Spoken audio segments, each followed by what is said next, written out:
Cool. Next game up on the board is Appalachian State at Tennessee. The current number is 21.5 to 22.5, kind of depending on the shop, which isn't very significant. 22 is not a key number, so to speak. But if you do end up betting this game, look, in the near future, and the numbers are varying that much, shop around. Obviously, look for your best number.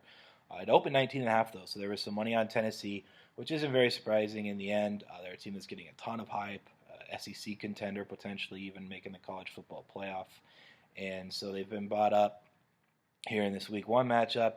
My personal number lines it right at 20.5, so it's a little lower than the current line, but I think it's pretty close. And Appalachian State is a team.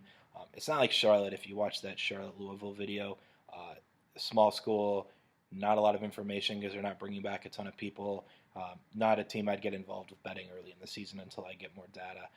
Appalachian State, different story. They're a team that went 7-1 in conference last year, finished a game behind Arkansas State for the Sun Belt title, and they bring back 9 on defense, 6 on offense, I believe. Really, really talented team, for an Appalachian State school. And they're going to be good again. And they're a team that I'm confident I power rated correctly. So when I say this game is 20.5, I'm a lot more confident in that for a week one going into a season than I would be like that Charlotte-Louisville game. So if you didn't watch that video, that might make a lot more sense if you go back and actually watch it. But I don't think I'm going to end up playing it.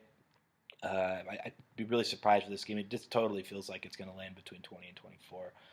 And that's essentially where my number is and where the current lines are. So it's nothing I'm going to be looking to play unless it keeps going up high enough. If I was able to get over a 24.5, then I might consider backing Appalachian State. So that's kind of the range, I guess, on my buy or pass for this particular game. If you do like Appalachian State, if you do like Tennessee, I would wait. I wouldn't lay the 21.5. I made it 20.5. I'm not always right, especially in a week one of a new season. But it might come back down a little bit, especially since there are books offering a 22.5 and others 21.5. That tells you there might have been some buyback once it got up at some shops, and it's coming down. It's just worth waiting because, and I've told people this before in some of the podcasts and Q&As I've done in the past, when you have a chance to wait to see if you can get a half-point move in your favor on a key number versus if it starts going the other way to 22, it's not really the end of the world to lay 22 versus 21.5, or even 22.5 versus 21.5.